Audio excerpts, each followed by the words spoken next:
I love that you watch these videos, and I love that you comment. And I figured I'd read a few and respond. Mr. A, responding to Winners at War, episode 10 recap.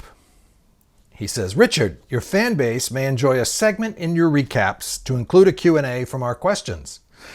So he's telling me, select a couple of questions from the prior week's comments, read them aloud, and answer them. I, for one, would like to hear your point of view. We question, you answer. Thoughts? Hey, Mr. A. Good idea. So, Mark Kennedy, responding to my luxury item video, said, Hey, Hatch. It seems that season after season, they emphasize the surviving element less and less.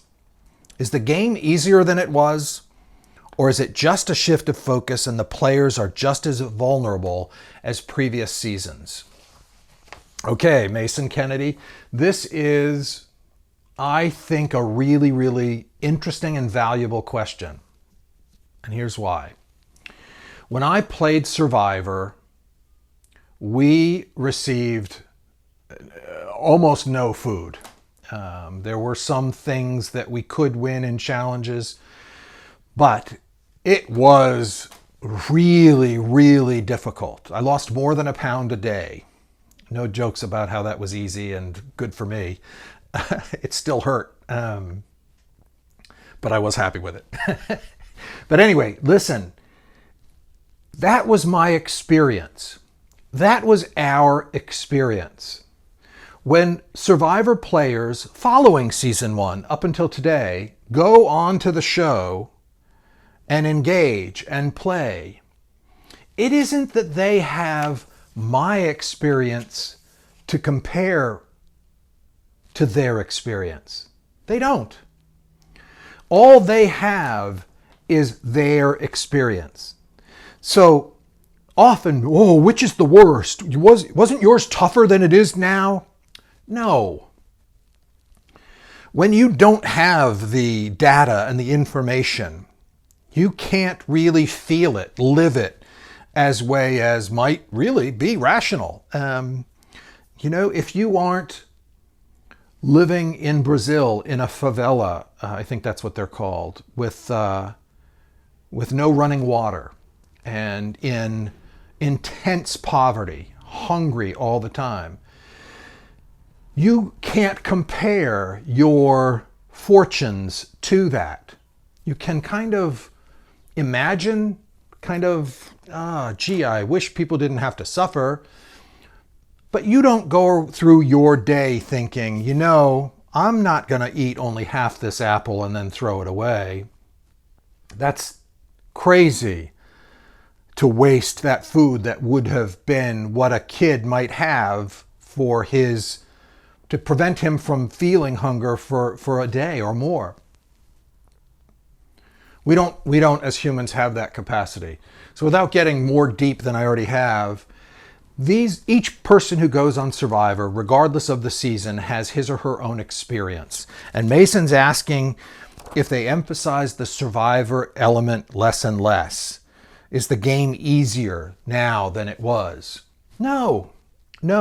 These people go out and they, despite what they've heard, despite what they've seen in our games, for the first and only time usually, they're faced with themselves in very, very challenging circumstances. The game of Survivor looks difficult when you watch it, when you think about some of the details, sleeping on the sand with the bugs, etc. It is far more difficult than it looks, far more challenging. These quick edits through 42 minutes or whatever it is on screen each week, this is 24 hours a day, day after day after day after day. And if you're doing well for longer than a month, 39 days, it's overwhelmingly difficult. And that experience of yours, forget comparing it to others. You don't have the others' experience. So I give it to them. Anybody who who applies, who thinks they want to challenge themselves, who goes through it, who takes the risks. It's not easier than I had it. It's their experience of a very, very similar situation. And it's difficult. Very, very, very difficult.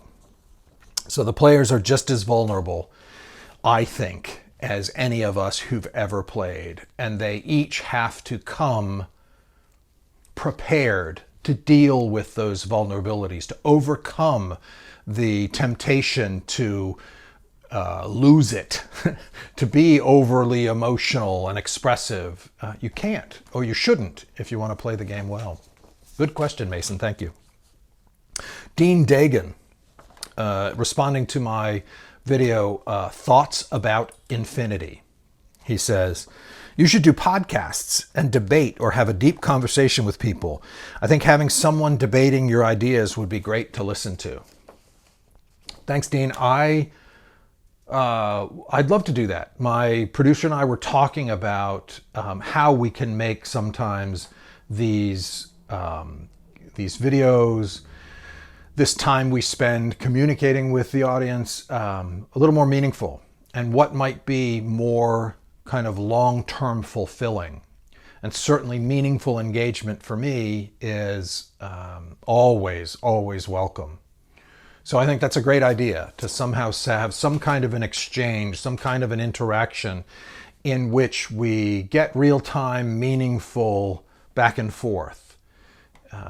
For me, it's a fulfilling opportunity. That would be a fulfilling opportunity to feel more comfortable I was communicating what I really intended.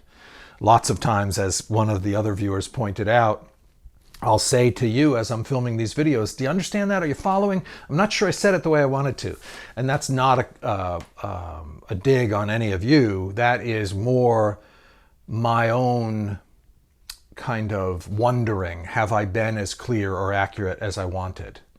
And I think some kind of an engagement, some kind of a way in which we could exchange in a real conversation would overcome that for me. I think it would be really a good thing. Thanks, Dean. Paul Lorge, or Lorga, I'm not sure how to pronounce it, from the Not Here to Make Friends on Survivor video. He's responding to that video. He says, hey, Rich, I wanted to get your opinion on splitting votes in today's game of Survivor. And he has an interesting theory. The first time someone ever came up with the idea to split votes between two players was Chowboy from Survivor Cook Islands. Chowboy brought this idea to Yule. Yule knew it was a brilliant idea. And even though Chowboy ended up getting voted out that night, this classic Survivor strategy was born. The splitting the vote strategy has worked perfectly in past seasons. But I feel it won't work anymore in today's Survivor era. As we witnessed in episode 11, the Power 5 Alliance had the plan to split the votes at 3 votes, Jeremy, and 2 votes, Michelle. But as we've seen in previous seasons, one person from the Power Alliance would flip sides and make a big move. Tony flipped on his alliance and worked with the Minority Alliance to get out Sophie. So I was wondering if you think that splitting the votes will ever work again in today's Survivor era. Thanks, Paul. Let me go back to a very important word. One person from the Power Alliance, he says, would flip sides and make a big move. No, you're wrong, Paul. One person from the Power Alliance could flip sides and make a big move. Why do I point that out? Because I do think splitting the votes is a valid consideration. I do think it will play out, if the show continues, as something valuable sometimes. I don't think it was ever a guarantee. Splitting the votes isn't something that you should, among good players, be able to count on so confidently as people have for so long. The reason I say that is because if people are even half-decent Survivor players, they have to make a good, strong move. They have to make a case for their being in control of their own futures, of their own position within the game. And you should know amidst your alliance where you fall. If you aren't the highest, the most powerful within your alliance, you should always be thinking about and considering what move needs to be made. And so although this may have been the first time that it was so obvious and where Tony exploited the vulnerability of there only being the split votes so that he didn't need too many more. He could gather those votes from other folks and get what he wanted done. It doesn't mean that that will be done every time. It doesn't mean that there'll be a Tony in amidst those split votes and a timing that will prevent split votes from ever being a useful strategy. Like almost every Survivor strategy, there may be a good time and place for it to be used. Certainly after this episode 11 and Tony's blowing it up like that to get rid of Sophie, hopefully other survivors will pay more attention to who's aware that they're splitting votes, to what other possibilities exist if somebody among their alliance decides to go rogue. But think about this. How often, as you've watched Survivor, even after all these 20 years, have you seen players within an alliance talking with one another openly about the possibilities for how they would move forward to undermine the alliance that they're in? I would be doing that were I on Survivor right now, Winners at War. But we don't. We don't see people doing that. As the game evolves, these are the things that become a little bit necessary. People don't understand the levels of trust, the ways in which how you're perceived emanates from who you trust and how you trust them. So there's a very, very necessary thing that is happening over time. And if you, the player, the good player, the really good player, aren't moving forward aware of what level of honesty is necessary with whom, different from how it may have been necessary in earlier seasons, you're going to get swept away in the tidal wave of what people call old school versus new school, or whatever else these things people make up as labels. So, Paul, I think it's a great question, this whole idea of splitting votes. Like any strategy, particularly moving into a tribal council, it's complicated and it can be subtle, but I think there'll be a place for splitting votes at certain times. I think there always will be. I don't think you can count on it, and I don't think you should have counted on it as confidently as most people have up until this point. 80% of you who are listening to these videos have not subscribed to my channel.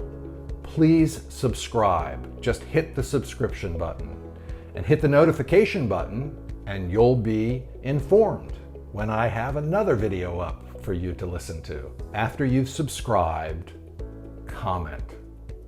Comment positively, comment negatively. No holds barred.